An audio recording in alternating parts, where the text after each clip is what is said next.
บันทึกยังไงบันทึกแล้วอ๋อได้ได้ก่อนต้องพูดตรงๆเรื่องร้อนแล้วว่า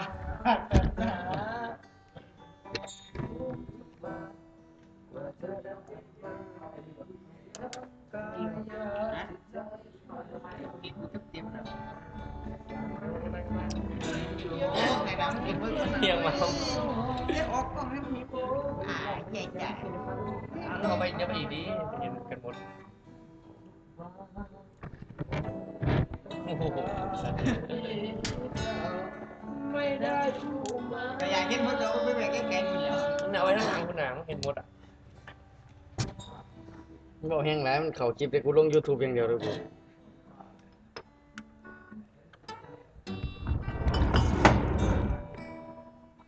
ไอ้ยิ่งเนี่ยบอกแล้ว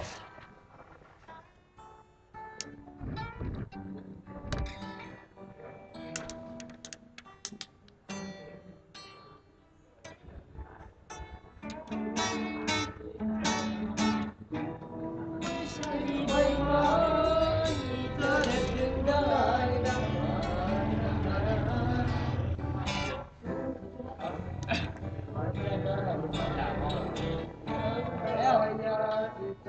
ปวดร้าว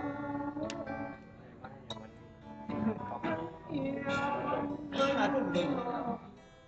แหวกก็นั่ง2 ทุ่ม 3 ทุ่ม5 ทุ่มแล้วมาเท่านี้ก็นั่ง3 ทุ่ม มันอยู่คนละประเทศ ไม่ได้ผู้มา จ้ะ ก็พากันไปพากันไปวะไปกับไปเอาถึงแล้ว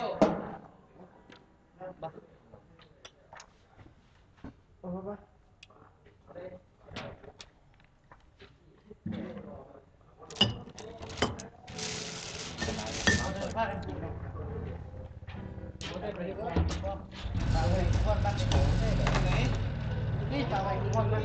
ต่อไป มอเตอร์อันตราย ตอนนั้นเราผ่านเนี่ย มอเตอร์อันตราย เพราะกับลุกเนี่ยได้หม มอ ด หายหมดอ่ะ ตาไปพร้อมผมใช่บอกพี่ลงแค่อยากแป๊บพี่นี่มันจะไล่ขับเอง เบื่อ เนี้ยนะนี่นี่พี่แป๊บก็พี่เลย ไกบันดีป่ะไม่บันดีเล แต่ ย ว่า ว่ะ ทำเป้าเนี่ยก็ บันดีหายว่ะ เฮ้ยมันมีเข้ามาเป่าตะเวนเหรอ ไปรถไฟเขาได้เขาได้คิดว่าใครใส่ เข้ามาเป่าตะเวนเหรอ จะไปใส่จะไปใส่ ไม่กล้าเป่าหรอก ไอ้อย่าง เรื่องเงี้ยที่ไหน นี่หนักนะ ยุ่งเลยเนี่ย หล่อเลือกเอาถึงเรา3 เดือนไอ้แกอยู่พิธีนาที่ดู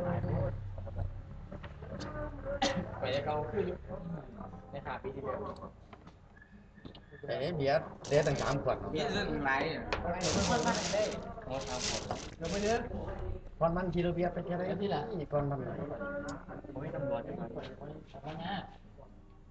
ช่วงที่นี่ผมมีตำรวจแต่ว่าออกไปทั้งคนมาเนี่ยเบื่อว่าคนทั้งนี้นี่ตัวเท่านี้ทั้งหมดอยู่บ่ค่อยมี ตัวช่วงนี้ผมนี่เลยพี่เพราะว่า บ่มีเบียร์แก้วเอาเบียร์ให้อันนี้ เขาว่าดัง ดังยิงคนเดียวอ่ะ ดังเพียงที่เขาว่าดัง เดี๋ยวยังเอาเบียร์ตักลงเบียร์โลบ่อันนี้ ว่าอะไรเงี้ยต้องดูไหมวะอันเรื่องอะไรเป็นอย่างเกินลง ฝากเบียร์ฝากเบียร์ฝากเบียร์ กินรถได้ เราที่คุณเป็นปาด เอามาอย่างนี้โอ้กินเลย ฝากให้ฝากให้ อันไปเที่ยว มือกูส สอบพุ่งขี่นี่สอบแล้วกันสอบแล้วอันเขากล้องนี้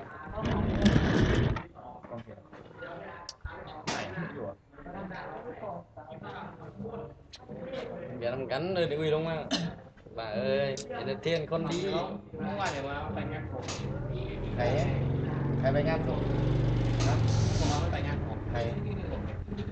รถกระบะ มันเหมือนอ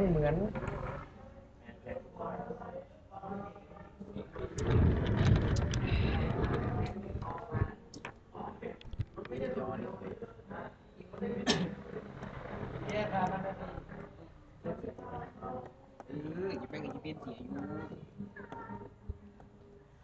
นั่นอยู่ก็เต็มที่ก็สารบัญก่อน เขาไม่ทันไหนอาบน้ำเลยพี่จะบ้าครับ ไม่ ท่านนี่อ่าน เขาเรียน3 โมงกูตื่น3 โมง 40กว่าเนาะลุกขึ้นมาลุกไปพ่อหนามัน ดีแล้วคนต้องการ ว่าของสวยกันเครื่องมึงนะกูว่ามันเหนียวกว่าที่หลอดเขียนมันตะเกียงเขียน เธออายุ12ต้องออกจากบ้านอยู่ไปไม่นาน จะไปเลี้ยงหมูนะแม่อยู่ได้ มันนั่นก็เบิ่งเห็นหอดเสือให้กูเลย สวัสดี มันนั่นเห็นหอดเก่งไงตีสาม ตี3หน่อยแย่เขาก็คิดว่านอนแล้วเนาะ ตีสามกลับมาจากเขตคนบ่เคยอยู่บ้านที่มึงคนมึงถอดเสือยาวมากหรอกใส่บ่ใส่เสือในใส่เล่นเก่งไม่เสือยาว มันมานุ่ม พอเห็นหน้าหลังพอดี นั่งเปิดทางครับลงไปทักไปนิดเดียวเลยพูดได้ก็สวดยอดสวดยอด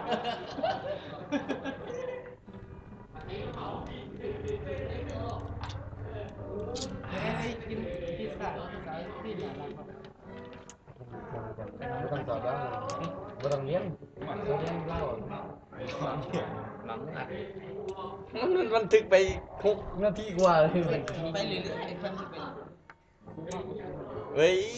มันมาทันละพี่แต่พี่เมื่อกี้ตอนนี้ ในคลิปไม่